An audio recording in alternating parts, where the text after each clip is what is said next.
अगर कभी रात के 12 बजे किसी आईने के सामने शम्मा जलती देखो तो फौरन वहां से चले जाना, क्योंकि कुछ दरवाजे ऐसे होते हैं जो एक बार खुल जाएं तो दोबारा बंद नहीं होते। अस्सलामुअलैकुम। रात के 11 बज रहे थे।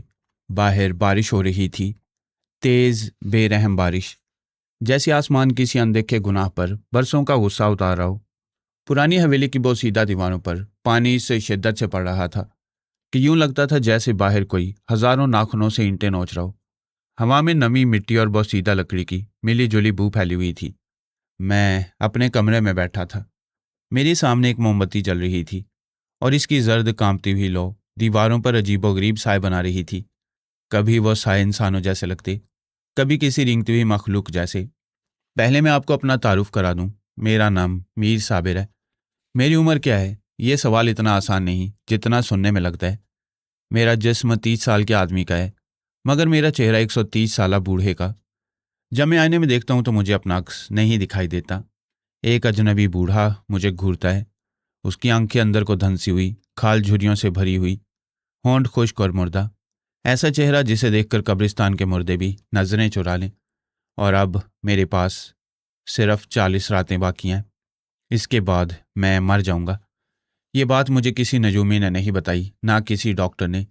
ये यकीन मेरे अंदर इस तरह जिंदा है जैसे इंसान को अपने सांस लेने का यकीन होता है, क्योंकि ये मौत मुझ पर नाजिल नहीं हुई, मैंने इसे खुद खरीदा है, अपने ही हाथों से। अचानक दरवाजे पर दस्तक हुई। मैं चौंक पड़ा। इस हवेली में कोई नहीं आता, परसों से नहीं। शहर के लोग इस गली से गुजरते हुए भी कदम तेज कर लेते हैं। बच्चे कहते थे यहाँ जिन रहता है, बूढ़े कहते थे यहाँ मौत रहती है, और शायद दोनों सच कहते थे। दोबारा दस्तक हुई, इस बार पहले से ज्यादा जोर से। मैं आहिस्ता आहिस्ता उठा। मेरे घुटनों से खुश्क लकड़ी जैसी आवाज निकली। ये जिस्म जवान था मगर चलता बूढ़े की तरह था। शायद रूह जब बूढ़ी हो जाए तो जिस्म भी उसका बोझ उठाते उठाते थक जाता है। मैंने दरवाज़ा खोला। सामने एक नौजवान खड़ा था, बारिश में बुरी तरह भीगा हुआ, कंधे पर एक पुराना थैला लटका हुआ और उसकी आंखों में लंबे सफ़र की थकन तैर रही थी। उसने कांपती आवाज़ में कहा, मुआफ़ कीजिएगा, मैं मुसाफिर हूँ, रास्ता भटक गया हूँ। क्या मुझे एक रात पनाह मिल सकती है? मैं चंद लम्हे उसे खामोशी से देखता रहा। अजीब बात यह थी कि मैंने बरसों किसी इंसान को अपनी हवेली में कदम रखने नहीं दिया था, मगर इस लड़के का चेहरा देखते ही मेरे दिल में एक अजीब सी हलचल हुई।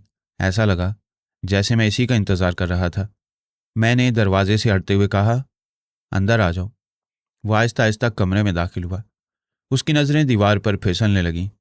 काली छत, नमी ज़दा दीवारें, एक पुराना पलंग, लकड़ी की कुर्सी और दरमियान में जलती हुई वो वाहिद मोमबत्ती। उसने धीमी आवाज़ में पूछा, आप यहाँ अकेले रहते हैं? मैं हंस पड़ा। वो हंसी खुश्क थी, मुर्दा, ऐसी हंसी जो जिंदा इंसानों के मुंह से नहीं निकलनी चाहिए। मैंने कहा, अकेला नहीं बेटा, मैं कभी अकेला नहीं होता।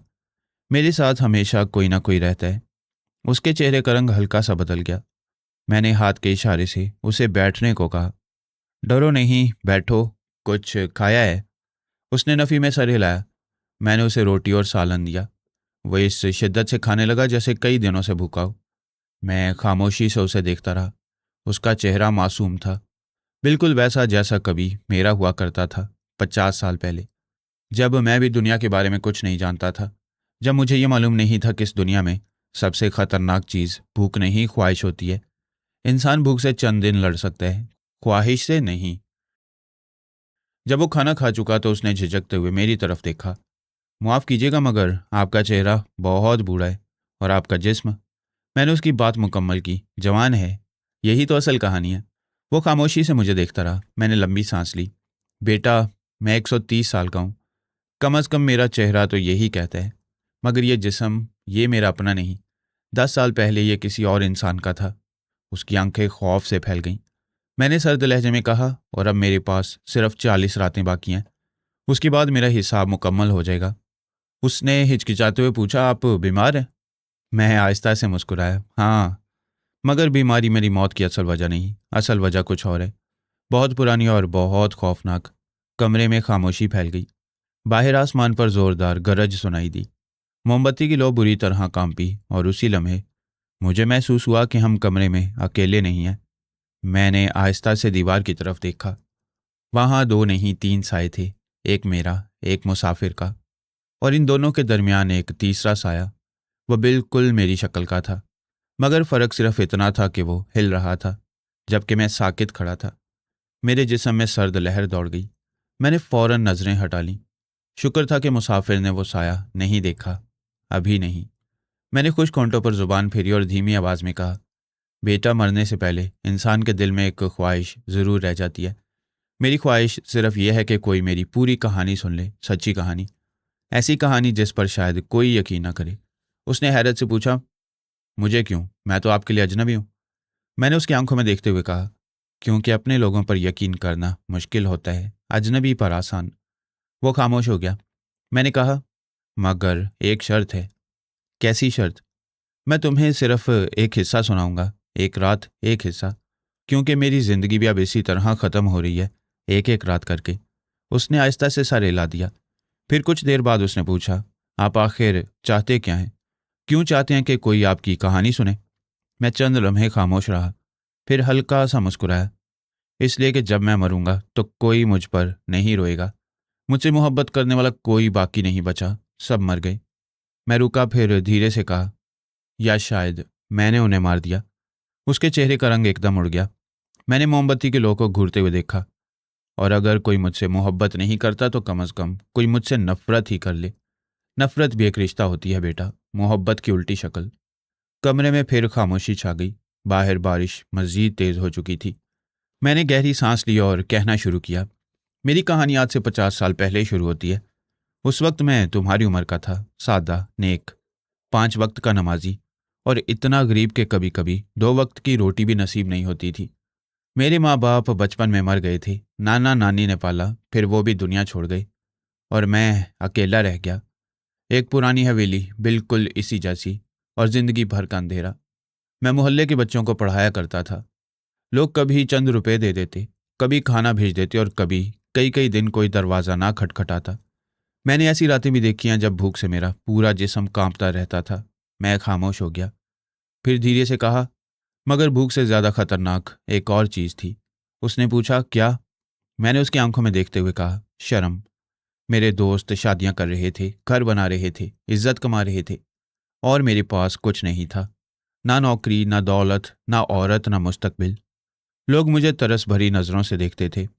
मैं तल्खी से हंसा, और यकीन करो, तरस की नज़र तलवार से ज़्यादा गहरा जख्म देती है।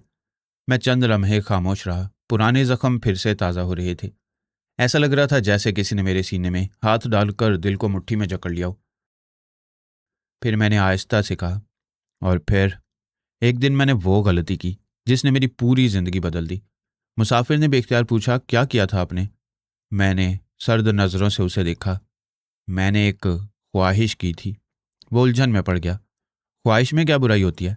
मैं झुककर उसके करीब आया। ख्वाहिश में कोई बुराई नहीं होती बेटा, मगर कुछ ख्वाहिशें ऐसी होती हैं जिन्हें पूरा करने के लिए इंसान सब कुछ बेच देता है, अपना घर, अपनी इज्जत, अपने लोग, और आखिर में मैं रुक गया।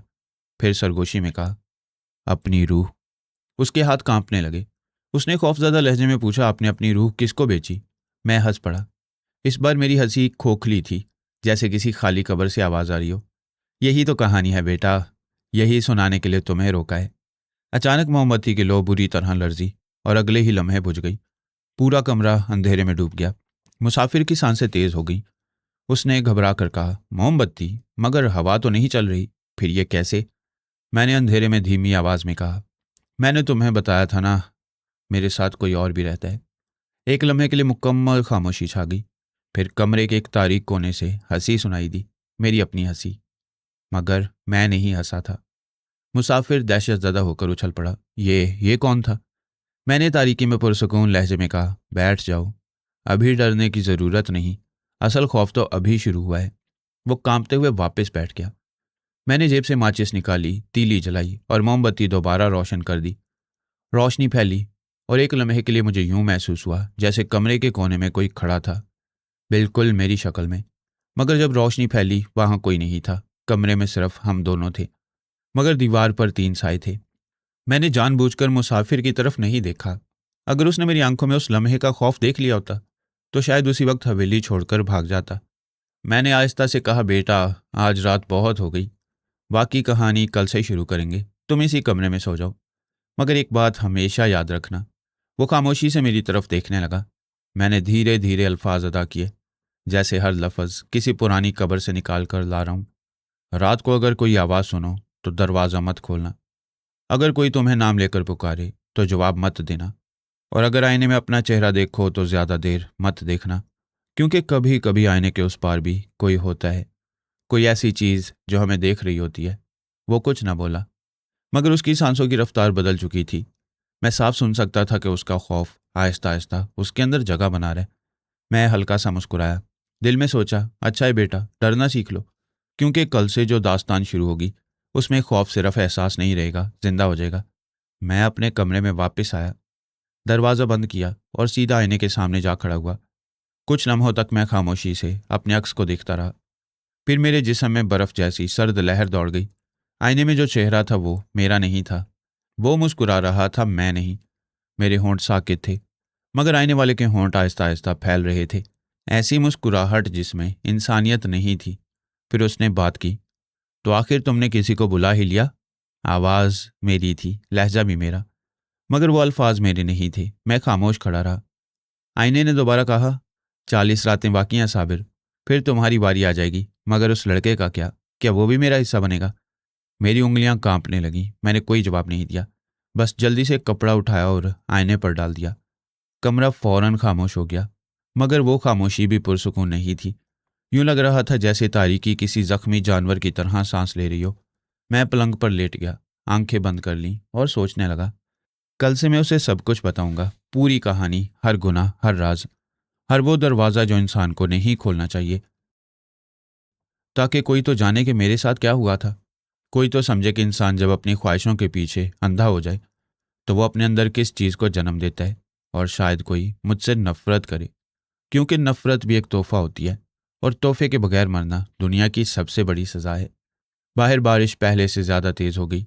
फिर अचानक दीवार के उस पार से किसी ने मेरा नाम पुकारा, साबिर। वो मेरी अपनी आवाज़ थी। मैंने आंखें नहीं खोली, क्योंकि मैं जानता था अगर उस रात मैं जवाब दे देता तो सुबह कभी ना देख पाता।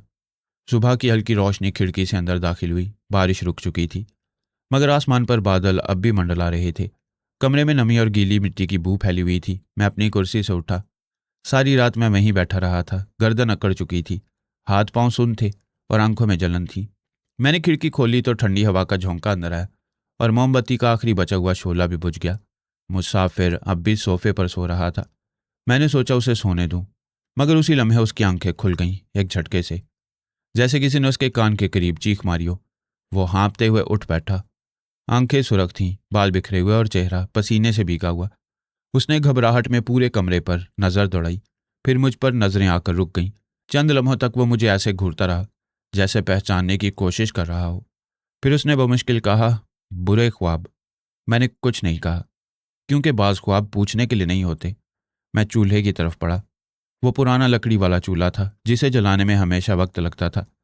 मैं लकड़ियां सीधी करता रहा, चिंगारियां उठती रहीं, धुआं कमरे में फैलता रहा। उधर मुसाफिर खामोशी से अपना थैला टटोलता रहा। उसने एक छोटी सी डायरी निकाली, चंद लम्हे उसे देखा, फिर फौरन वापस रख दिया, जैसे उसमें कोई ऐसी चीज़ लिखी हो जिसे वो खुद भी दोबारा नहीं पढ़ना चाहता हो। जब चाय तैयार हुई तो मैंने 2 प्यालियों में डालकर एक उसकी तरफ बढ़ा दी। उसने दोनों हाथों से गर्म प्याला पकड़ा और चेहरे के करीब ले आया। भाप उसके चेहरे से टकराई तो उसकी आंखों में अजीब सी नमी तैर गई। कुछ देर खामोशी रही, फिर उसने धीमी आवाज़ में कहा, रात भर आपकी बातें सोचता रहा, यही सोचता रहा कि आपकी कहानी आखिर शुरू कहाँ से हुई। फिर लगा शायद पूछना बेअदबी होगी। मैं हल्का सा मुस्कुराया, बेअदबी नहीं, आज रात सब सुन लेना। अभी चाय पियो, फिर मैं तुम्हें यह हवेली दिखाता हूँ। चाय खत्म होने के बाद हम बाहर निकल आए। सुबह की हल्की धुंध अब भी ज़मीन पर रेंग रही थी। हवेली कभी बहुत अजीम रही होगी, मगर अब उसका आधा वजूद खंडर बन चुका था। कहीं दीवारें गिरी हुई थी, कहीं छतें झुक चुकी थीं। फर्श की दराड़ों में से जंगली घास उगाई थी। बाज़ जगहों पर तो छोटे दरख्त पत्थर चीर कर बाहर निकल आए थे, जैसे ज़मीन आहिस्ता आहिस्ता पूरी हवेली को अपने अंदर खींच रही हो। मुसाफिर हर चीज़ को गौर से दिख रहा था, कभी दीवारों पर हाथ फेरता, कभी टूटी हुई खिड़कियों में झांकता। यह हवेली कितनी पुरानी है? मैंने आसमान की तरफ देखते हुए कहा। किसी को ठीक से मालूम नहीं, शायद 100 साल, शायद उससे भी ज़्यादा। बाज़ जगहें तो मुझसे भी पुरानी हैं। हम चलते चलते एक पुराने दरवाजे के सामने रुक गए। वो मोटी लकड़ी का बना हुआ था, मगर इतना बोसीधा था कि लगता था जरा सा दबाव पड़े तो बिखर जाएगा। उस पर जंग आलूद जंजीर लटक रही थी। मुसाफिर ने पूछा, ये कौन सा कमरा है? मैं चंद लम्हे खामोश रहा, फिर आहिस्ता से कहा, कुतब खाना। मेरी आवाज़ खुद मुझे अजनबी लगी। यही वो जगह है जहाँ से मेरी असल कहानी शुरू हुई थी। मुसाफिर की आंखों में फौरन तजस्सुस चमका। हम अंदर जा सकते हैं? मैंने जंजीर एक तरफ की। दरवाज़ा चिरचिराता हुआ खुला। अंदर अंधेरा था। हवा में पुराने कागज़, नमी, सड़ती लकड़ी और किसी नामालूम चीज़ की बू मिली हुई थी। वो बू ऐसी थी जैसे बरसों से बंद कब्र खोली गई हो। मैंने लालटेन जलाई। मध्यम पीली रोशनी कमरे में फैल गई। कमरा बहुत बड़ा था। 3 दीवारों के साथ लंबी लंबी लकड़ी की अलमारियां खड़ी थीं, जिनमें सैकड़ों किताबें भरी हुई थीं। ज़्यादातर गल सड़ चुकी थीं। बाज़ किताबों के सफ़ात ज़मीन पर बिखरे हुए थे, जैसे किसी ने गुस्से में उन्हें फाड़ कर फेंक दिया हो। मुसाफिर आहिस्ता आहिस्ता अंदर आया, फिर अचानक रुक गया। ये जगह इतनी ठंडी क्यों है? मैंने लालटेन ऊंची करते हुए कहा। 50 साल से यही सवाल मेरे जहन में भी है। मैं उसे कमरे के आखिरी कोने में ले गया। वहाँ एक पुराना संदूक रखा था, काली लकड़ी का, भारी। उसके ऊपर स्याह कपड़ा पड़ा था। मैंने कपड़ा हटाया तो धूल की मोटी तह हवा में उड़ गई। ये मेरे दादा का संदूक है। उनका इंतकाल मेरी पैदाइश से पहले हो गया था। मैंने उन्हें कभी नहीं देखा। बस एक धुंधली तस्वीर थी और यही संदूक। मुसाफिर ने झुककर संदूक को हाथ लगाया, मगर अगले ही लम्हे उसने फौरन हाथ पीछे खींच लिया। ये गर्म है। मैंने आहिस्ता से सर हिलाया। हाँ, हमेशा से। ठंडे कमरे में गर्म संदूक, पहली निशानी यही थी। मगर उस वक्त मैं इतना बेवकूफ़ था कि निशानियां समझ ही नहीं पाया। हम वापस बरामदे में आ गए। आसमान अब थोड़ा थोड़ा साफ हो रहा था। सूरज बादलों के पीछे से झांकने की कोशिश कर रहा था, मगर उसकी रोशनी में भी उदासी थी। सामने उजड़ा हुआ बाग फैला था। कभी यहाँ फूल खिलते होंगे, खुशबू होती होगी, लोग हंसते होंगे। अब सिर्फ जंगली घास थी और खामोशी। मैं कुर्सी पर बैठ गया। कुछ देर खामोश रहा, फिर माजी के दरवाजे दोबारा खुलने लगे। मैं उस वक्त 23 साल का था, गरीब, अकेला। माँ 4 साल पहले मर चुकी थी। बाप का चेहरा तक मुझे याद नहीं। बस एक पुरानी तस्वीर दीवार पर लटकी रहती थी, जिसमें वो मुझे हमेशा अजनबी लगते थे। मैं इसी हवेली में रहता था, मगर तब ये इतनी टूटी हुई नहीं थी। आधी जिंदा थी, आधी मुर्दा, बिल्कुल मेरी तरह। मैं एक छोटी सी दुकान में मुंशी का काम करता था, सुबह से रात तक। तनख्वाह इतनी कम थी कि उसे तनख्वाह कहना भी मजाक लगता था। मैं हल्का सा हंसा। मगर मैं नेक था, 5 वक्त का नमाजी, रोजे रखने वाला, किसी का हक ना मारने वाला। लोग कहते थे, साबिर बड़ा अल्लाह वाला लड़का है। मैं खामोश हो गया, फिर आहिस्ता से कहा, मगर मेरे दिल में एक सवाल हमेशा जिंदा रहता था। मैंने मुसाफिर की तरफ देखा। अगर मैं वाकई अल्लाह वाला था तो मेरी जिंदगी ऐसी क्यों थी? दूसरे लोग क्यों हंसते थे और मैं क्यों रोता था? दूसरों के घर आबाद क्यों थे और मेरा घर कब्रिस्तान जैसा क्यों था? हवा अचानक ठंडी हो गई। मैंने नजरें झुका लीं। वह सवाल शैतान का पहला दरवाज़ा था, मगर उस वक्त मुझे इस बात का इल्म नहीं था। एक रात, सर्दियों की रात, बाहर मूसलाधार बारिश हो रही थी। हवेली की शिकस्ता छतों से पानी टपक रहा था। कहीं कतरे फर्श पर गिर रहे थे, कहीं दीवारों पर बहते हुए काई में जज्ब हो रहे थे। मैं देर तक उन कतरों को देखता रहा और दिल में एक ही ख्याल गर्दिश करता रहा, कैसी जिंदगी है ये? एक ऐसी हवेली जिसकी छत तक मुरम्मत करवाने की ताकत नहीं रखता। उस रात न जाने क्यों मेरे कदम खुद ब खुद ऊपर वाली मंजिल की तरफ उठ गए। वो हिस्सा जहां मैं बचपन से नहीं गया था। माँ हमेशा मना करती थी, बेटा ऊपर मत जाना, वहां सिर्फ पुराना सामान है। मगर अब सोचता हूँ, माँ ने मुझसे झूठ बोला था। वहां सिर्फ पुराना सामान नहीं था, वहां तबाही दफन थी। मैं सीढ़ियां चढ़ने लगा। हर कदम के साथ लकड़ी चिरचिराती थी, जैसे हवेली खुद मुझे खबरदार कर रही हो कि वापस चले जाओ। ऊपर पहुंचा तो लंबा सा बरामदा सामने था। दीवारों पर नमी के काले धब्बे, छत से लटकते जाले, बंद दरवाजे जो यूं लगते थे जैसे बरसों से किसी ने उन्हें हाथ ना लगाया हो। फिर मेरी नज़र एक दरवाजे पर जाकर ठहर गई। पता नहीं क्यों, मगर ऐसा लगा जैसे वह मुझे देख रहा हो। मैं उसके करीब गया, दरवाजे पर हाथ रखा तो लकड़ी यख ठंडी थी। मैंने दरवाज़ा खोला और पहली बार उस कुतब खाने में दाखिल हुआ जिसे तुम अब देख चुके हो। अंदर तब भी यही अंधेरा था, यही सर्दी, यही खामोशी, और कमरे के आखिरी कोने में वही संदूक रखा था। फर्क सिर्फ इतना था कि उस वक्त मैं जवान था, खौफ कम था, तजस्सुस ज्यादा। मैं आहिस्ता आहिस्ता संदूक के करीब गया। दिल अजीब तरह धड़क रहा था। मैंने ढक्कन उठाया। अंदर सिर्फ एक किताब थी, हाथ से लिखी हुई, पुराने जर्द सफ़ात, किनारे नमी से मुड़े हुए, जिल्द पर अजीब से निशानात बने हुए थे, जैसे किसी ने नाखूनों से खुरचा हो। जुबान फारसी थी और मुझे फारसी आती थी, माँ ने बचपन में सिखाई थी। मैंने पहला सफ़ा खोला।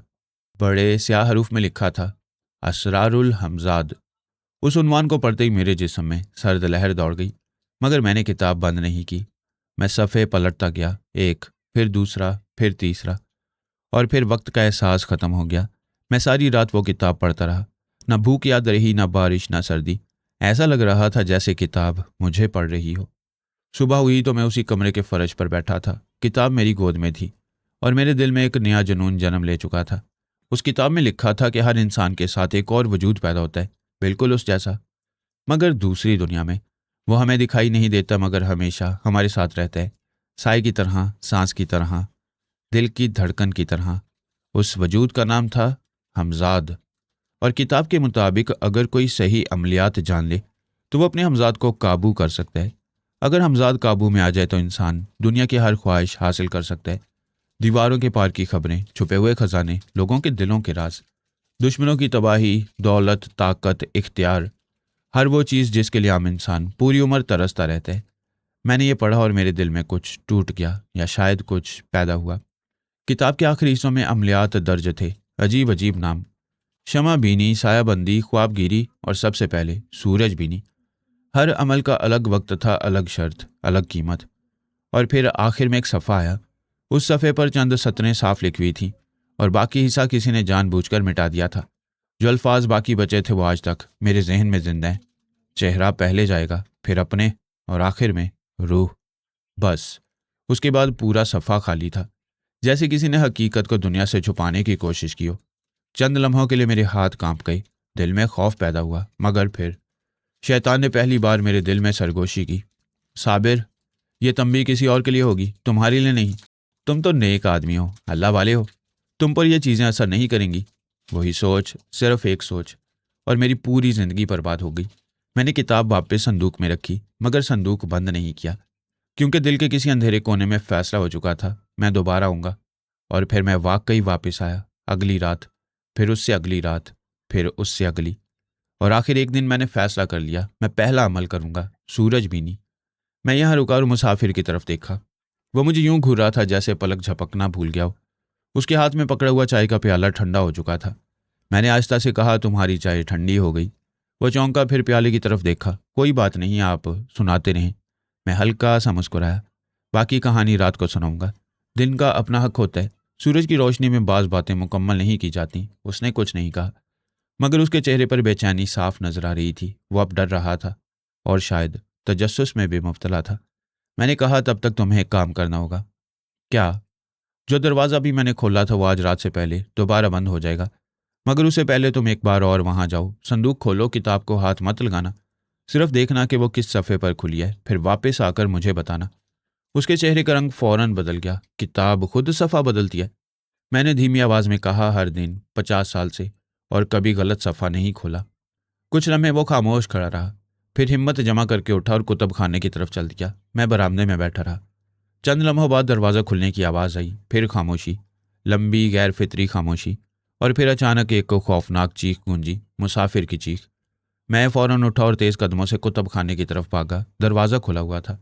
मुसाफिर फर्श पर बैठा था, उसके हाथ बुरी तरह कांप रहे थे, चेहरा ऐसा सफ़ेद जैसे जिस्म से सारा खून निकल गया हो। संदूक उसके सामने खुला था और किताब अंदर रखी हुई थी। उसने लरसती हुई उंगली किताब की तरफ उठाई। ये सफ़ा, ये सफ़ा। मैं झुककर करीब हुआ। किताब एक नए सफ़े पर खुली हुई थी और उस सफ़े पर सिर्फ एक ही सतह लिखी थी, बड़े स्याह हरूफ में, मगर स्याही खुश्क नहीं थी। ऐसा लग रहा था जैसे किसी ने चंद लम्हे पहले ही वो अल्फाज लिखे हों, तुम वही हो। मुसाफिर ने खौफजदा आवाज़ में पूछा, इसका क्या मतलब है? मैंने फ़ौरन किताब बंद कर दी, संदूक बंद किया और उस पर काला कपड़ा डाल दिया। फिर मैंने उसका हाथ पकड़ा और उसे खड़ा किया। इसका मतलब आज रात बताऊंगा, अभी यहाँ से चलो। हम कुतुब खाने से बाहर आ गए। मैंने दरवाज़ा बंद किया और जंजीर दोबारा चढ़ा दी, मगर अंदर ही अंदर मैं एक बात जान चुका था, किताब ने झूठ नहीं लिखा था। ये लड़का जो खुद को एक आम मुसाफिर कहता था, कोई आम इंसान नहीं था। अगली सुबह मुसाफिर देर तक सोता रहा। सूरज की मध्यम रोशनी खिड़की से होती हुई उसके चेहरे तक पहुंची, तब कहीं उसकी आंख खुली। मैं सेन में बैठा चाय पी रहा था। वो आहिस्ता आहिस्ता चलता हुआ आया और मेरे सामने वाली कुर्सी पर बैठ गया। उसकी आंखों के नीचे स्याह हल्के बन चुके थे, बाल बिखरे हुए थे, चेहरा पीला। मैंने पूछा, रात सुकून से गुजरी? वो चंद लम्हे खामोश रहा, फिर नजरें झुकाते हुए बोला, आवाजें आती रहीं, कभी दीवारों के पीछे से, कभी छत से। एक औरत किसी को पुकार रही थी, बहुत दूर से, मगर बार बार। मैं खामोशी से चाय पीता रहा, क्योंकि बाद सवालों के जवाब देने से बेहतर होता है खामोश रहना। फिर उसने जेब से कुछ निकाला और सुबह ये मिला। उसकी हथेली में एक लंबा सफ़ेद बाल पड़ा था। मैंने चंद लम्हे उसे देखा, फिर अपने सर पर हाथ फेरा। शायद मेरा होगा, मगर हम दोनों जानते थे मेरे बाल इतने लंबे नहीं थे और इस हवेली में कोई औरत नहीं रहती थी। मुसाफिर ने फौरन वो बाल ज़मीन पर फेंका और जूते के नीचे दबा दिया, जैसे वो उसे मिटा देना चाहता हो। फिर उसने मेरी तरफ देखा। आपने कल सूरज बीनी का जिक्र किया था, ये क्या चीज़ है? मैंने चाय का प्याला आहिस्ता से मेज़ पर रखा और दिल में बरसों पुराना खौफ दोबारा जिंदा होता महसूस हुआ। पहला अमल, मैंने धीरे से कहा, सबसे आसान, सबसे कम खतरनाक और फिर भी सबसे बड़ा धोखा। वो फौरन आगे झुका। अब उसकी आंखों में खौफ के साथ एक और चीज़ भी पैदा हो चुकी थी, लालच। और यही वो लम्हा था जहां से मेरी तबाही वाकई शुरू हुई थी। शर्तें बहुत सख्त थी। 40 दिन तक किसी इंसान से गैर ज़रूरी बात नहीं करनी थी। 40 दिन गोश्त नहीं खाना था, ना मुर्गी, ना अंडा, ना मछली, सिर्फ सादा रोटी, चावल, दूध और पानी। 40 दिन गुस्सा नहीं करना था, झूठ नहीं बोलना था, दिल में किसी के लिए बुरा ख्याल नहीं लाना था, और सबसे अहम शर्त, ये राज किसी को नहीं बताना था। पहले हफ्ते मैंने दुकान से छुट्टी ले ली। मालिक को कहा तबीयत खराब है। वो नेक आदमी था, उसने बिना सवाल किए 1 महीने की तनख्वाह पेश की दे दी। मुझे आज तक उसका चेहरा याद है। जाते वक्त उसने मेरे कंधे पर हाथ रखा और कहा, बेटा सेहत का ख्याल रखना, अल्लाह हर मुश्किल आसान करता है। मैंने सर हिला दिया। मगर जैसे ही दुकान से बाहर निकला, मेरे दिल में एक ख्याल आया, एक ऐसा ख्याल जिस पर मुझे आज तक शर्मिंदगी है। बूढ़ा क्या जाने, अल्लाह सब पर मेहरबान होगा, मुझ पर कभी नहीं रहा। अब मुझे खुद अपना रास्ता बनाना होगा। वही पहला ख्याल, वही पहला कदम, और शायद वही लम्हा था जब मेरे अंदर कुछ टूट गया। मैं घर वापस आया, दरवाजे बंद किए, खिड़कियों पर पर्दे गिराए और अमल की तैयारी शुरू कर दी। सूरज बीनी का तरीका अजीब था। हर सुबह सूरज निकलने से पहले उठना, गुस्ल करना, सफ़ेद कपड़े पहनना, फिर सहन में ऐसी जगह खड़ा होना जहां अपना साया साफ नजर आए, और जैसे ही सूरज की पहली किरण जमीन पर पड़े, एक मखसूस दुआ पढ़ना शुरू कर देनी थी। मुसलसल अपने साए को देखते हुए आंखें नहीं हटानी थी, पलक नहीं झपकानी थी, गर्दन नहीं घुमानी थी। पूरा 1 घंटा, और ये अमल 40 दिन तक मुसलसल करना था। एक दिन भी छूट जाता तो सब कुछ बेकार हो जाता। पहला दिन जहन्नुम जैसा था। आंखों से पानी बहने लगा, टांगे कांपने लगी, गर्दन में दर्द उठने लगा, मगर दिल में एक जिद जाग चुकी थी। साबिर, बस पहला दिन है, बर्दाश्त कर ले। और फिर 1 दिन, 2 दिन, 5 दिन, 10 दिन, वक्त गुजरता गया। पहले 10 दिन कुछ नहीं हुआ, बिल्कुल कुछ नहीं। मैं बस अपने आप को पागल महसूस करता रहा। मगर 11वें दिन सब कुछ बदल गया। मैं सेन में खड़ा दुआ पढ़ रहा था कि अचानक जमीन पर मेरा साया हिला। मैं साकित रह गया। हवा नहीं चल रही थी, मैं खुद भी नहीं हिला था, मगर मेरा साया जिंदा चीज की तरह हरकत कर रहा था। पहले दाएं तरफ, फिर बाएं, फिर आहिस्ता से मेरे कदमों से अलग हुआ, सिर्फ 1 इंच। मगर वो 1 इंच मेरे लिए पूरी दुनिया से बड़ा था। मेरे जिस्म में खुशी की सर्द लहर दौड़ गई। ये काम कर रहा है। मैंने पहली बार यकीन किया कि किताब झूठ नहीं थी। अगले दिनों में साया रोज बदलने लगा, कभी ज्यादा हिलता, कभी कम। एक रोज तो चंद लम्हों के लिए उसने मेरी शक्ल ही छोड़ दी। वो एक लंबे पतले आदमी की शक्ल बन गया, बहुत लंबा, गैर इंसानी हद तक लंबा। फिर फौरन मेरी सूरत में आ गया। 20वें दिन सूरज के करीब एक धुंधला सा साया नजर आने लगा। पहले बहुत हल्का, ऐसा कि आंख झपको तो गायब हो जाए। फिर रोज वो वाज़ेह होने लगा। दिल में अजीब बेचैनी पैदा होने लगी, जैसे कोई चीज़ आहिस्ता आहिस्ता मेरी तरफ बढ़ रही हो।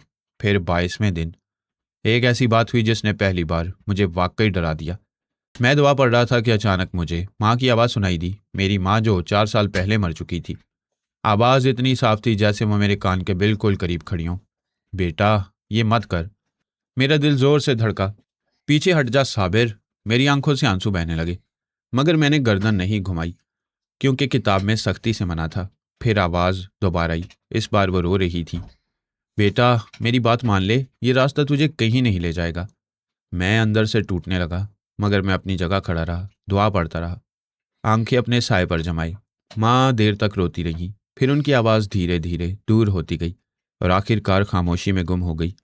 उस दिन अमल ख़त्म करने के बाद मैं सीधा आईने के सामने गया और पहली बार अपने चेहरे को गौर से देखा। मेरे सर के एक हिस्से में चंद बाल सफ़ेद हो चुके थे, सिर्फ 3 या 4, मगर पहले वो वहाँ नहीं थे।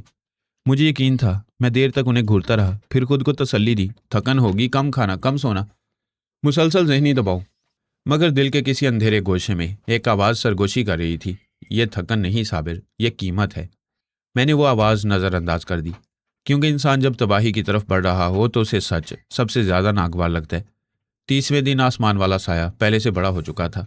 अब वो वाज़ेह इंसानी शक्ल इख्तियार कर रहा था, बहुत ऊंचा, बहुत धुंधला, मगर इंसानी। 35वें दिन मुझे एहसास हुआ वो नीचे उतर रहा है, आहिस्ता आहिस्ता, जैसे आसमान से ज़मीन की तरफ आ रहा हो। और फिर 40वां दिन आ गया, आखिरी दिन। मैं सेन में खड़ा था, आंखें साए पर। दुआ का आखिरी हिस्सा बाकी था, बस 5 मिनट और शायद सब कुछ बदल जाता। उसी लम्हे हवेली के बड़े दरवाजे पर जोरदार दस्तक हुई, धड़ाम, फिर दूसरी, फिर तीसरी। मेरे दिल को झटका सा लगा। फिर एक आवाज़ आई, साबिर भाई दरवाज़ा खोलो। मैं हूँ, सोहराब। सोहराब, मेरा बचपन का दोस्त, वही आदमी जो मुश्किल वक्त में मुझे कर्ज दिया करता था। साबिर, जल्दी दरवाज़ा खोलो। मैं अपनी जगह जमा रहा, मगर दिल हिल चुका था। फिर उसने दोबारा पुकारा, साबिर अभी दरवाज़ा खोलो। और उस एक लम्हे में मेरी आंख का कोना दरवाजे की तरफ मुड़ गया, सिर्फ एक लम्हे के लिए, सिर्फ एक नज़र, और वही मेरी शिकस्त बन गई। आसमान वाला साया फौरन गायब हो गया, ज़मीन पर मेरा साया भी मामूल पर आ गया, सब कुछ ख़त्म। 40 दिन राख। मैंने दुआ छोड़ दी और दौड़कर दरवाजे की तरफ गया। दरवाज़ा खोला, बाहर कोई नहीं था, ना सोहराब, ना कोई इंसान, सिर्फ गीली मिट्टी पर कुछ कदमों के निशान, बहुत बड़े, गैर मामूली हद तक बड़े, और वह हवेली से दूर जाते जा रहे थे। उसी लम्हे एक बर्फ़ जैसी ठंडी हवा मेरे कान के करीब से गुजरी। फिर एक सरगोशी सुनाई दी, इस बार जाने दिया, अगली बार नहीं। मेरा पूरा जिस्म सुन्न हो गया। मैं वापस सहन में आया, घुटनों के बल गिर गया और बहुत देर तक रोता रहा। 40 दिन की इबादत, 40 दिन की अजियत, सब ज़ाया हो चुका था। मैं यहाँ खामोश हो गया। मुसाफिर के हाथ कुर्सी के किनारे को इतनी शिद्दत से पकड़े हुए थे कि उसकी उंगलियों की हड्डियां सफ़ेद पड़ चुकी थीं। उसने बामुश्किल पूछा, फिर आपने हार मान ली? मैंने आहिस्ता से सर हिलाया, नहीं। मैं तल्खी से मुस्कुराया। अगर उस दिन हार मान लेता तो शायद बच जाता। मैंने मोमबत्ती की लरसती हुई लौ को देखा, मगर मैंने दूसरा अमल शुरू कर दिया। मैं चंद लम्हे खामोश रहा, फिर धीरे से कहा, और यही मेरी असल तबाही की इब्तदा थी। मुसाफिर ने गहरी सांस ली, आज रात सुनाएंगे? मैंने उसकी आंखों में देखा। अगर तुम्हारी हिम्मत बाकी रही तो हाँ। वो खामोश हो गया, मगर उसकी आंखों में अब सिर्फ खौफ नहीं था, अब वहाँ एक और चीज़ भी थी, तजस्सुस। और बाज़ औक़ात तजस्सुस खौफ से ज़्यादा ख़तरनाक होता है। उस रात बारिश दोबारा शुरू हो गई, हल्की मुसलसल बारिश। खिड़की के शीशों पर गिरती बूंदें एक अजीब सी मौसीकी पैदा कर रही थीं, ऐसी आवाज़ जो सुनने वाले के दिल में बेवजह खौफ भर दे। मुसाफिर मुकर्रर वक्त से पहले ही कमरे में आ गया। इस बार उसने खुद मोमबत्ती जलाई, फिर खामोशी से कुर्सी पर बैठ गया। वो बदल रहा था, मैं ये बात साफ महसूस कर सकता था। उसने कुछ देर बाद पूछा, एक बात समझ में नहीं आई। क्या?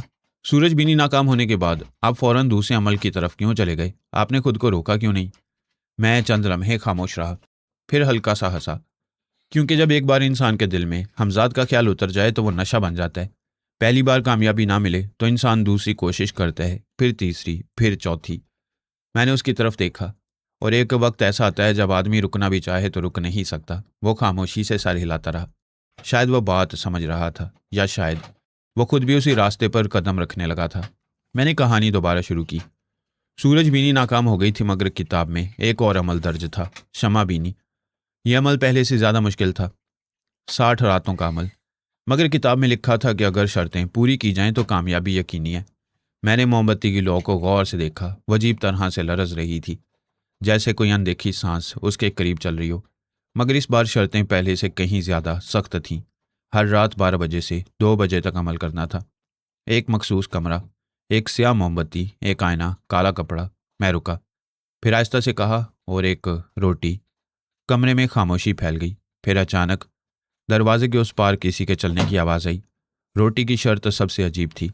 हर रात अमल मुकम्मल होने के बाद मुझे अपने हाथ से एक ताज़ा रोटी पकानी होती थी, उस पर घी लगाना होता, फिर शक्कर छिड़कनी होती, और उसके बाद उसे ले जाकर एक सुनसान चौराहे पर रखना होता। ऐसा चौराहा जहाँ 4 रास्ते आकर मिलते हों। किताब में सख्ती से लिखा था, रोटी रखकर फौरन वापस लौटाओ, पीछे मत देखना और किसी सूरत ये जानने की कोशिश मत करना कि रोटी लेने कौन आता है। ये अमल 22 रातें मुसलसल करना था। मगर अजीब बात यह थी कि किताब में कहीं नहीं लिखा था कि वो रोटी आखिर किसके लिए थी। उस वक्त मैंने इस सवाल पर ज़्यादा गौर नहीं किया और शायद यही मेरी सबसे बड़ी गलती थी। पहली रात मैंने शहर के पुराने बाजार से एक काली मोमबत्ती खरीदी। दुकानदार अजीब आदमी था, बूढ़ा, खामोश। उसने कोई सवाल नहीं किया, बस पैसे लेते वक्त एक बार मेरी आंखों में देखा, फिर धीमी आवाज में कहा, बेटा ख्याल रखना, ये सस्ती चीज़ें नहीं होती।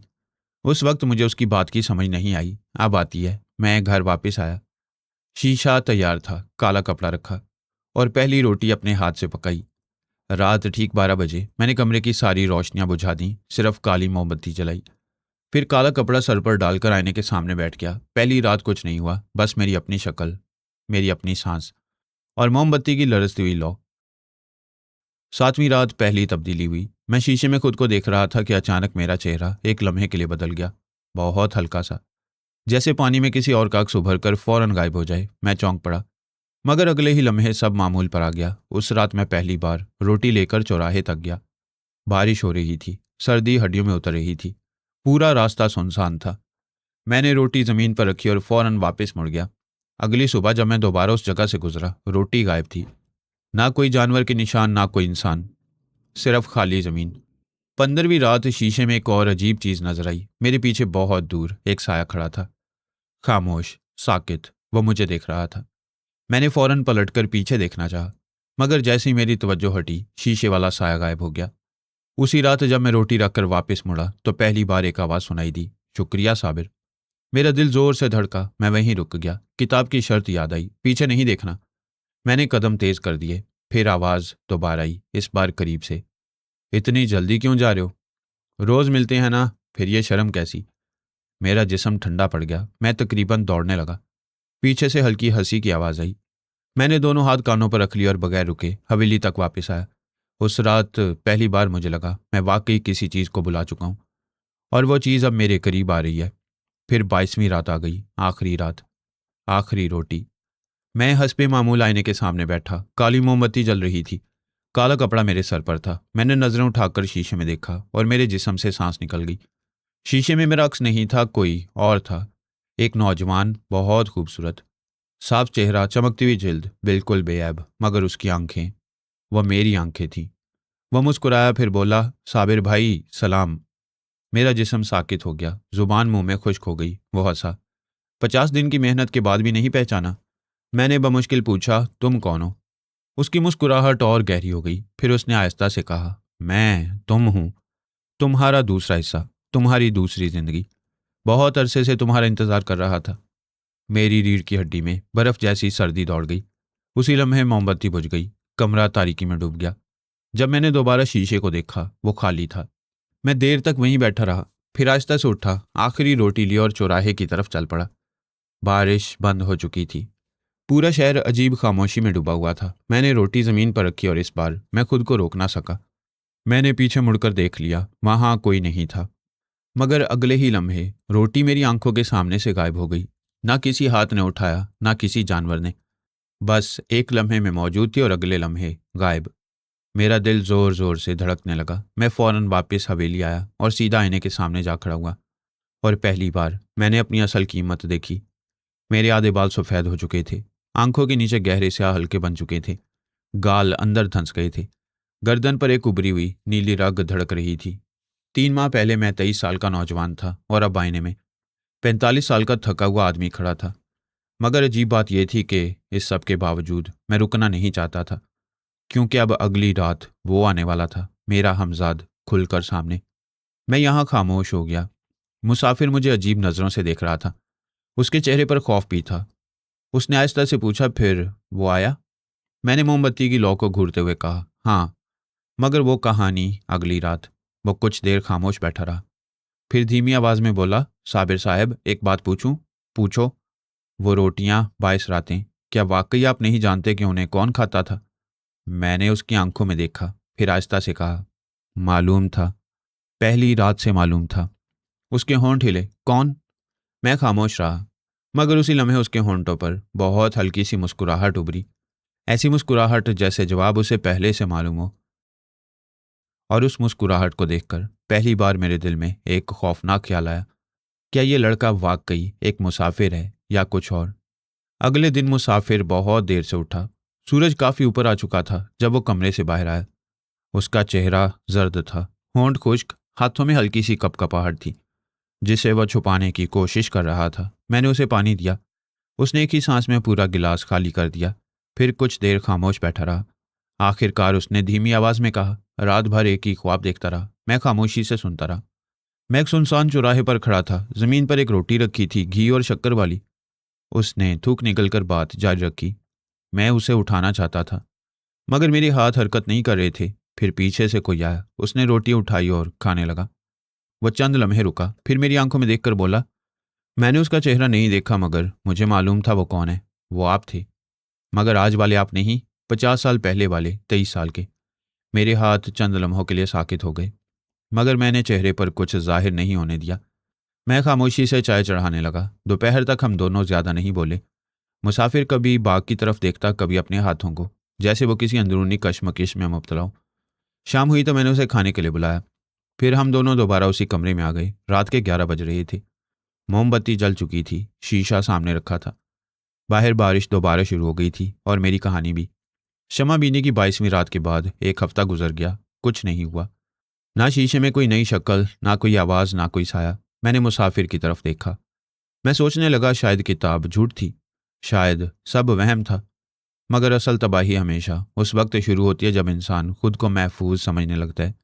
मैं कुछ लम्हे खामोश रहा, फिर धीरे से कहा, 8वें दिन एक फकीर मेरे दरवाजे पर आया।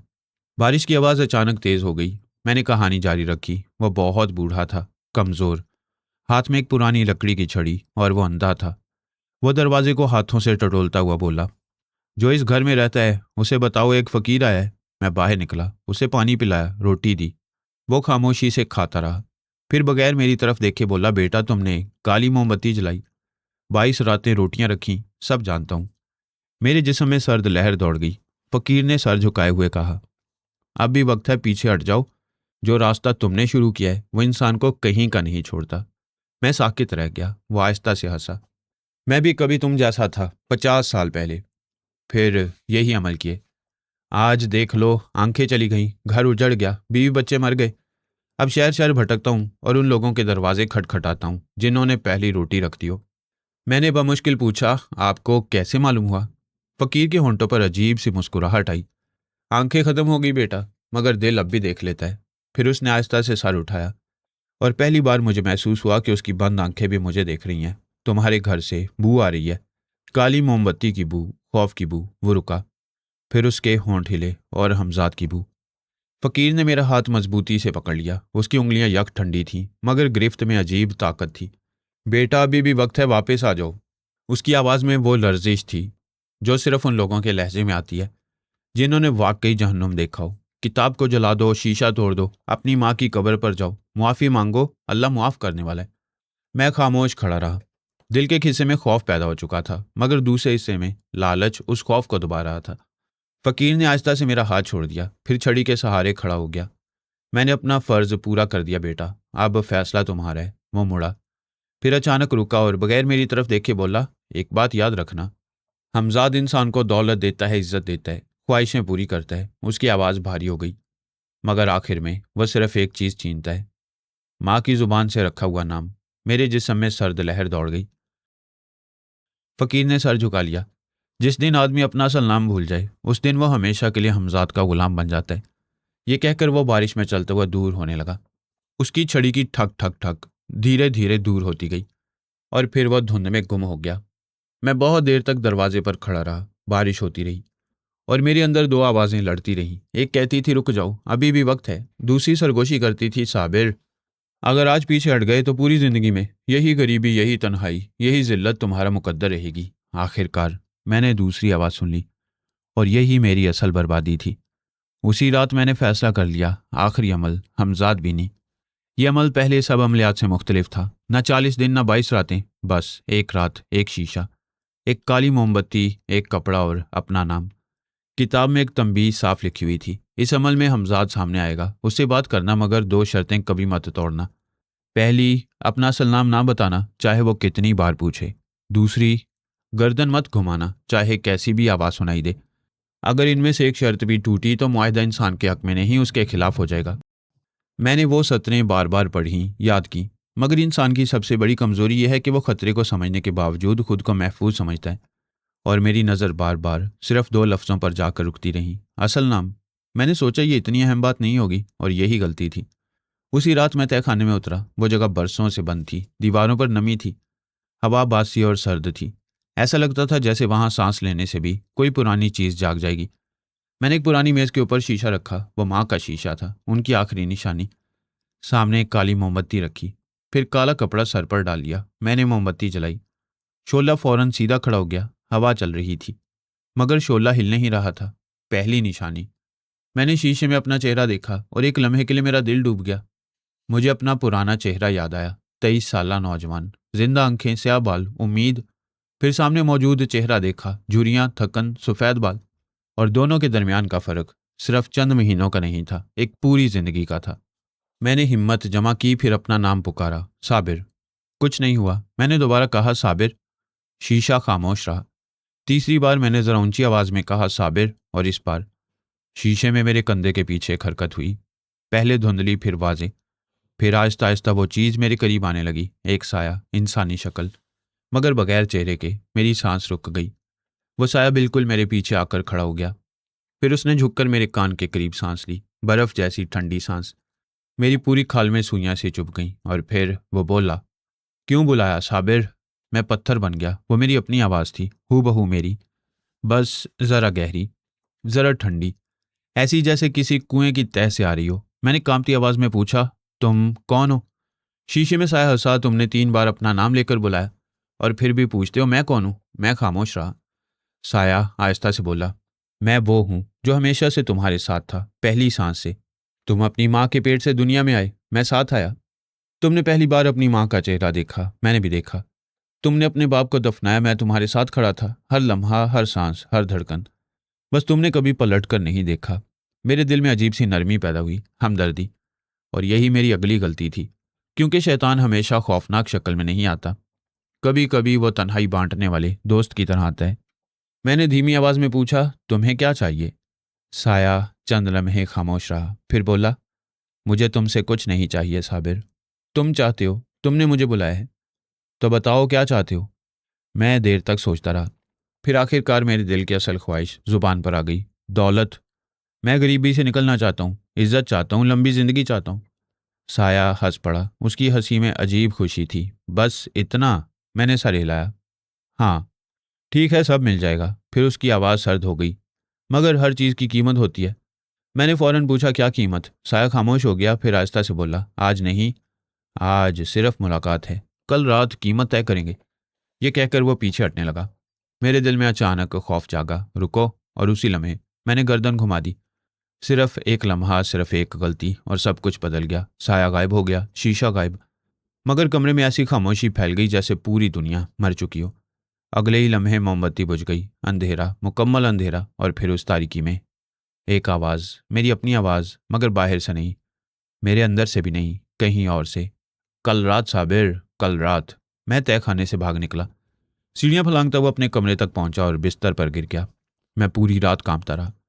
सुबह आँख खुली तो मेरे हाथ पर जलने का निशान था, मगर हैरत की बात यह थी, आग कहीं लगी ही नहीं थी। मैं फौरन आईने के सामने गया। मेरा दिल बैठ गया। दाढ़ी में मजीद सफ़ेद बाल आ चुके थे, मगर असल खौफ वो नहीं था। असल खौफ मेरी आंखें थीं, उनमें कुछ बदल चुका था। एक गहराई, एक सर्दी, एक ऐसा अंधेरा जो पहले वहाँ नहीं था। और फिर सुबह की रोशन धूप में भी मेरे कान के करीब एक सरगोशी सुनाई दी, रात का इंतज़ार करो साबिर। मैं यहाँ खामोश हो गया। मोमबत्ती का शोला बिल्कुल सीधा खड़ा था, साकित, जैसे वक्त रुक गया हो। मुसाफिर ने धीरे से पूछा, और अगली रात आपने कीमत पूछी? हाँ। और उसने क्या मांगा? मैंने पहले मोमबत्ती की लौ को देखा, फिर उसकी आंखों में, और आहिस्ता से कहा, यह कहानी कल रात।